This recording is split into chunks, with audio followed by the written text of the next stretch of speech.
Live from downtown Macon, this is WGXA News live on YouTube. Good evening, Middle Georgia. I'm Amanda Peralta. And I'm Greg Lloyd. Amanda and I appreciate you joining us for WGXA News at 5:30.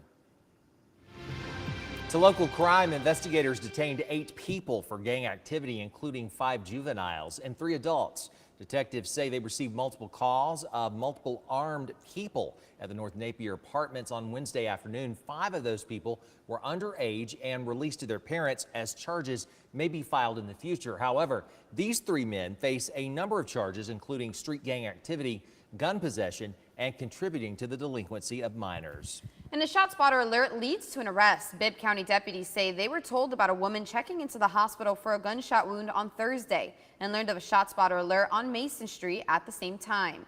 Through the investigation, deputies later identified Travis Robinson as the man behind the gun. He now faces aggravated assault and aggravated stalking charges. And deputies say this man who led them on a chase last week is now in jail tonight. Anthony Foster was arrested yesterday after he was released from a local hospital. Foster was shot by a deputy when he refused to pull over and sped towards deputies on Mumford Road. He now faces felony fleeing, aggravated assault, DUI, and multiple traffic violations stemming from that incident. And the sheriff's office is speaking out on stabbing incidents inside the Bibb County Law Enforcement Center. Earlier today in a news conference, one spokesman says it's a growing problem partly caused by violent offenders continuing their same behaviors. Ones that we're dealing with now that we're in question, each one of those are here because of the same type behavior, I'd like to say, from the outside. We talk about ag assaults and the definition of what it causes. Well, some of the same offenders are in here because they were arrested from the outside because of aggravated assault. So, well, guess what? That zebra does not change its stripes. They're going to come in with that same mentality. We'll hear more from Major Woodford tonight at 11. He also says there have been 6 incidents so far this July compared to only 2 this month last year. He says inmates are spending longer periods in the jail and thinks this might give them more time for their tempers to flare. Continuing coverage tonight, Project Macon is learning more about how crime analysis determines so-called hotspots. Our Brittany Miller sat down with an analyst from the Bibb County Sheriff's Office who testified in court about illegal activity happening at a crime-ridden convenience store. Though the store has been torn down, the question is, does the crime still stand? Hottest crime spots in Macon. It's a phrase you've heard on Project Macon for weeks. A title like that doesn't come from just anywhere. The Bibb County Sheriff's Office has a crime analysis unit and is headed by Sergeant Santel Smith. He actually has a doctorate in criminology. He and his team pull the data and analyze it to see where the problems are and to see what we can do to address it. So Project Macon sat down with Sergeant Smith to learn how Friends Food Mart got on the radar of local leaders. We actually use a system where we can create heat maps or calligrapher maps. And those maps start beaming in particular areas. In 2022, one of those areas was South Macon on Houston Avenue. Smith says the frequency of crime reports near both Pendleton Homes and Friends Food Mart pushed him to dig deeper into finding contributing factors. Well, we know that people who live in public housing are not always the people who are causing crime. It's the people who come from outside or those who don't have an affiliation but have friends and family may come over there and they bring their crime over there. But we started noticing a lot of loitering at the stores. Smith started connecting the dots that the store was the common denominator to crime in the area. Soon, he was asked to compare what was happening at Friends Food Mart to what was happening at every other convenience store and liquor store across the county. Get that information and you have every single liquor store or every single convenience store loaded into the software, and then you ask them to look at call for services and crimes that have actually been committed. That was one of the #1 stores that was having the most amount of crime occurring at its business. Crimes like the killing of 3 teens in a month's time. Born and raised in Macon, Smith says he doesn't want to see any more young black men become a crime statistic. It's what leads him to do the work he does. The deaths of kids like 16-year-old Kymelo Early and 19-year-olds Braxton Cole and Roderick Felton weren't just a day at the job for Smith. And the sad thing about it is every single one of those teenagers at Friend Food Mart, I knew personally. I worked for Macon Housing Authority part-time. The sergeant says he watched them grow up, working in the sheriff's office's outreach department, spending time with them at summer camps and in programs like Champs. He hopes the work he does in crime analysis will make a difference for young boys who are still growing up. After the closure and demolition of Friends Food Mart, he says right now it is. Crime is not there anymore.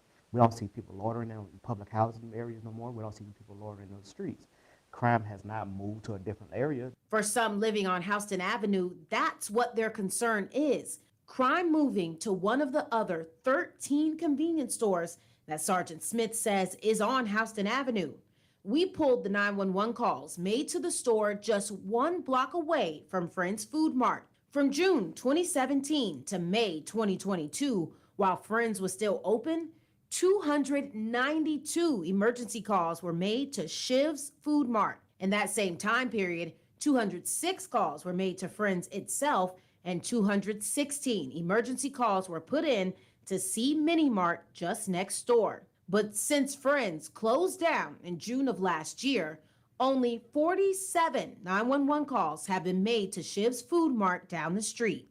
All 911 call does not result in a criminal case, okay? And Shiv's Food Mart may be doing the right thing like any respectable business doing. They have people hanging out inside of their business. They're calling 911 saying, hey, I got people hanging out here. So they're bringing us there into the community to remove those parts. The difference between the other store, they wasn't doing those things.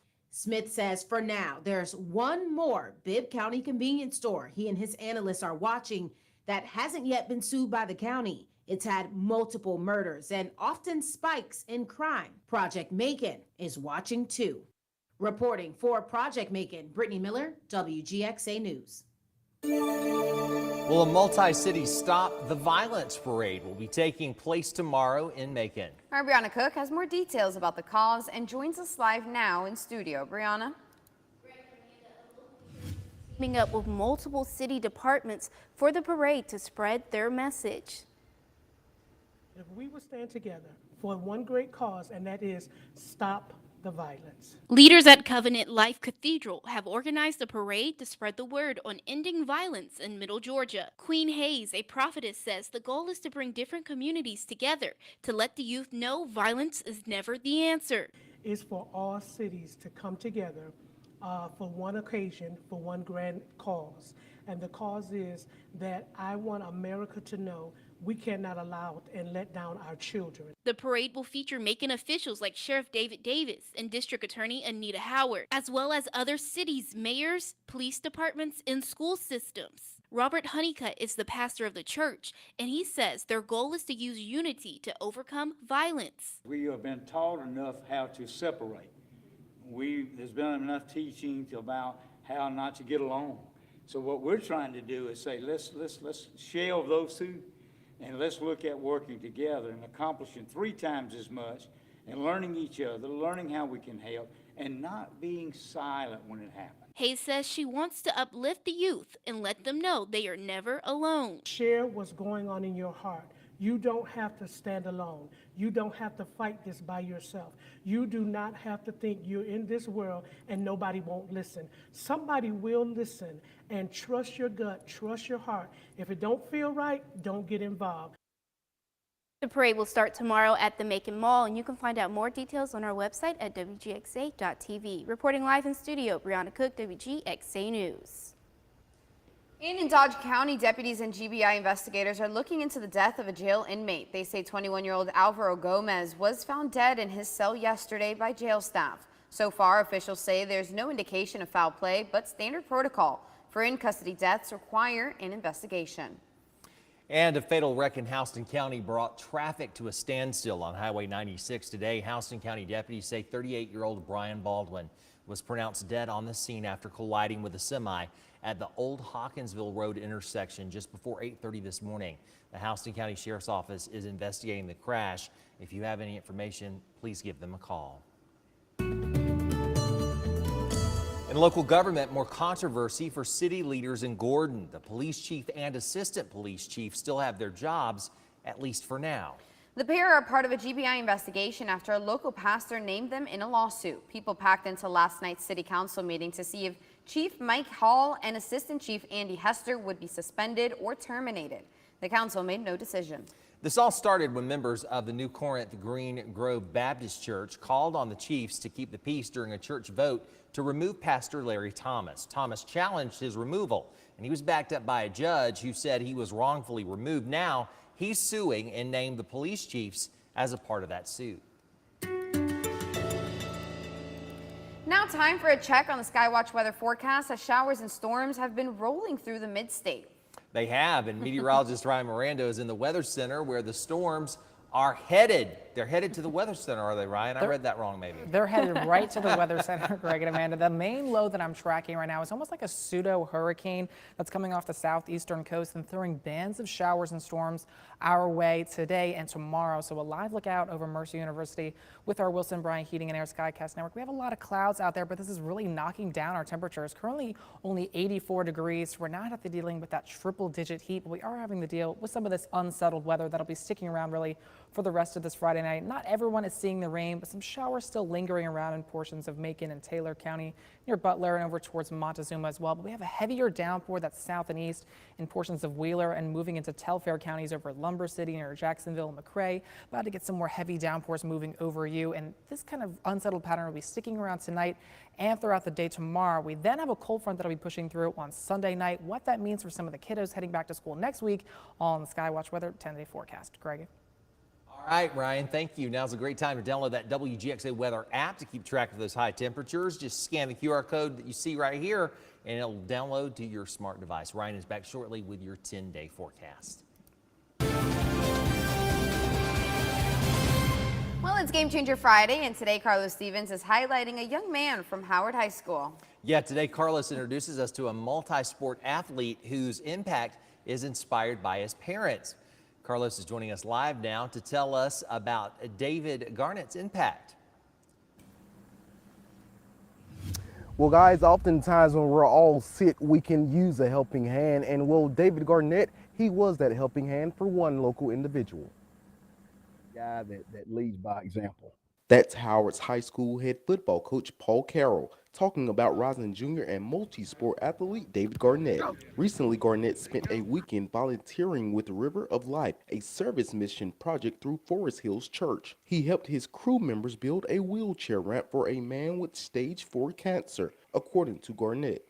Garnett says while he enjoys helping people, he hopes others will see his impact and be inspired. I hope they get a good godly message from what we were doing. Garnett says it's his family and friends who inspires him to make a positive change. Garnett says his leadership comes from his parents leading by example. So my parents have always given back to the community by volunteering, with Jay's Hope to volunteering in the church. And Coach Carroll says the positive energy from Garnett's parents has transitioned on the field. He's got a heart. Something Coach Carroll says isn't a common thing in today's society. That's the biggest thing that we see right now with young men and young adults is they don't know how to overcome adversity. But Garnett says his brother shows him how to face adversity. He's on a baseball scholarship at Gordon State, so they don't give much for baseball. So he had to learn all that from me to be able to get there. Garnett says there's also other things you need to be great. If you have somebody in front of you pushing you to go better than and beyond, it's really helpful. And that's your game changer of the week. Congrats, David. Central Georgia, if you know an athlete out there impacting their community, send their names my way. For now, we're live here in Macon. I'm Carlos Stevens, WGXA Sports. All right, thank you so much, Carlos. Well, corn growers know to be on the lookout for fungi and molds. Southern corn rust is not uncommon in Georgia, but now a new enemy seems to be taking root in the corn crop, a disease called tar spot. In tonight's On the Farm, we learn why scientists say growers all over Georgia might see tar spot on their field corn before the season's over and why that's a concern. Dr. Bob Camerwright, Extension Specialist and Professor in the Department of Plant Pathology at the University of Georgia, says seeing southern corn rust on South Georgia crops has become common. But now a new enemy is becoming more common and more aggressive: tar spot. Past 3 years, we've been seeing a new disease. It's not a new disease to the Midwest where they grow a lot of corn, but it's called tar spot. And tar spot to the Midwest is what southern corn rust is to us, a big deal. Kimmerite says the rapid spread of tar spot concerns him. Being found earlier this year and perhaps more aggressive than we found in the past. What it will become, we don't know, but we're certainly, with the help of Georgia corn growers and corn commissioner, are keeping an eye on it. Kimmerite says neither disease directly impacts the quality of the corn ear, but it does negatively impact the corn stalk. The main thing that these two diseases share in common is that when they infect the leaves, they infect the corn leaves, and when they do that, they rapidly develop and spread on the corn leaf, and that dries the corn leaf out. It causes the corn leaf to no longer be able to take sunlight, produce the sugars the leaf needs to feed the corn ear, and also the stalk. And when the corn plant isn't able to feed the ear with the sunlight from the leaves, it ends up trying to feed the ear from the stalk itself. And when you take sugars out of the stalk, the corn stalk, that weakens. And weakening the stalk makes the crops more susceptible to bad weather, as field corn crops grow throughout the hurricane season. And by weakening it, strong winds, which we're very familiar with, tornadoes, hurricanes, strong storms come through, it lodges the corn, it spoils the corn that way. Not so much by reducing the grain, but by reducing the ability of the growers to pick the corn when it's knocked over. Kimmerite says at the rate tar spot is multiplying, he expects it to reach corn crops across Georgia this year, especially corn crops planted late season. Tar spot, by the end of the year, we expect to see, as the last corn's being harvested, we expect to see both southern rust, and tar spot throughout most of the state. But he adds the UGA team of researchers and growers work together to stay ahead of such crop problems.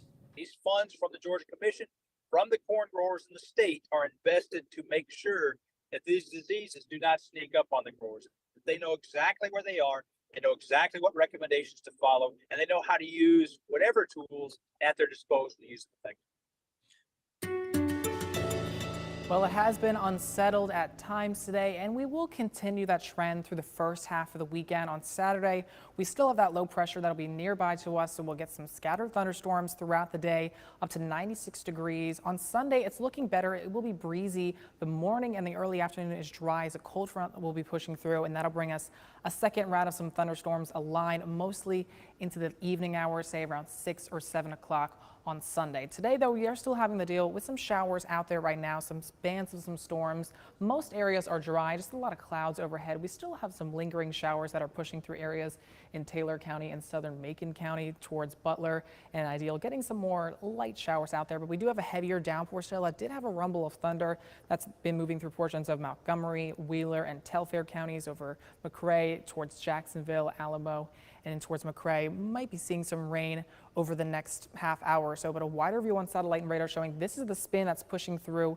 along the southeastern coast. This is throwing that bands of showers our way that'll be giving us more unsettled weather for tomorrow. Now on Sunday, a cold front is setting up over the northern plains, and this is what's going to extend on the second half of the day for Sunday. So most of the day will be dry, but we will have some showers late in the day for the second half of the weekend. So timing it out, tomorrow morning we wake up with a lot of clouds. It will be damp in a few areas, but the storms really begin to blossom later in the day. That's showing by about Saturday at 4 o'clock. We do have a few rumbles of thunder, and even as we head later into the evening, about 8 o'clock, some more rumbles of thunder showing up. Now Sunday starts out pretty nice, a lot of sunshine by about lunchtime, but then that cold front sweeps through by around 7 o'clock or so and then gives us more clouds and some showers and storms. But this is going to open the door for a drier air mass to filter in. It's not really going to lower our temperatures, but the feels like temps really won't be in that danger category. So areas where it won't rain Saturday or Sunday, that feels like temperature could get up to about 100. But notice heading back to work and school for some next week, it feels like temperatures will be much better, sitting into the mid to upper 90s. So feeling a lot better than what we've had the past few weeks.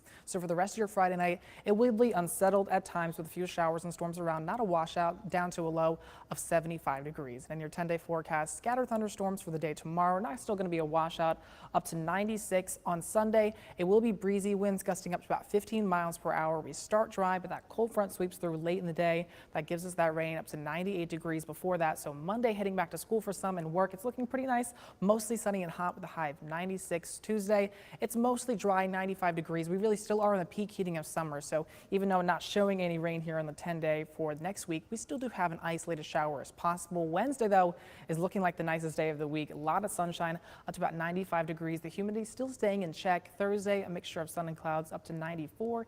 And Friday, sunny and seasonable with a high of 93. So lastly, here's your Harrison's Body Shop Fish and Game forecast. Peaks at 11:20 a.m. and 12 a.m.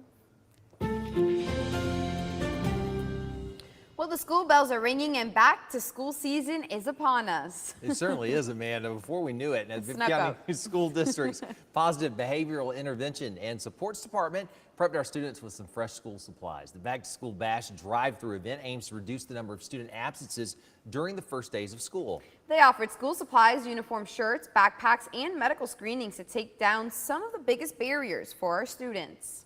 We know that when students are prepared, that increases the likelihood of having positive student success. We want them to come to school feeling confident and ready to learn on the first day. If you missed the school system's bash earlier today, don't worry, there's still plenty more around the mid-state. We're taking a live look now at the Bibb County Sheriff's Office school supply giveaway on Hazel Street.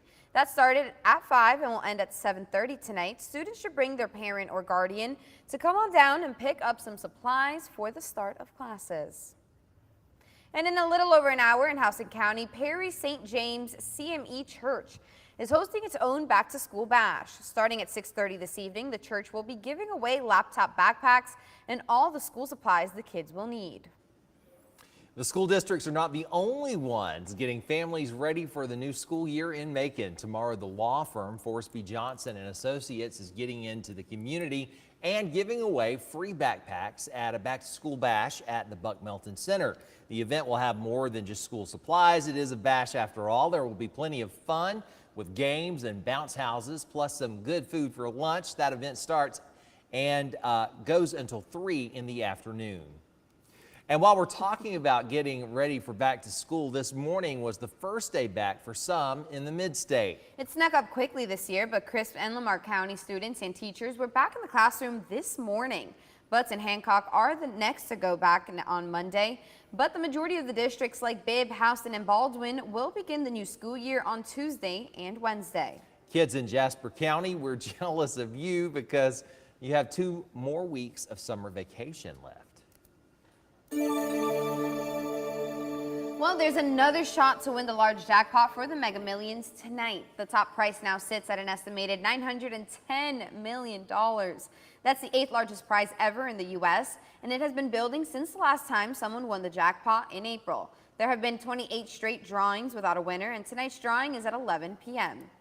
What would you guys do with $910 million? Well, after taxes, I think it's like $400 million. I mean, geez. I'll still Something take small it. like Just that. a little, you know, a little $410 million. I don't know. I feel like the one thing that I really want in life is like a really nice house.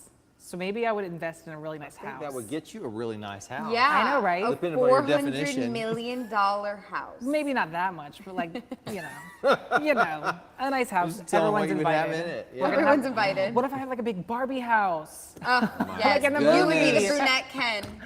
I know, right? I'll make one like in the movie. It'll be all pink. I'll have like 3 stories. It'll have an elevator in it. I'd say invest a lot of it, you know, just because you never We'll know invest what the will rest of happen. it. Try to find something good to do with it and True. put a lot of it away. You know? That's nice. Not tell anybody you want it if you know. Yeah, I think that's the biggest thing. Don't tell anyone. You'll be having all kind of relatives you never knew you had before. That's going to do it for WGXA News at 5:30. We invite you to join us at 6 on ABC 16. Don't forget to like and subscribe. See you later.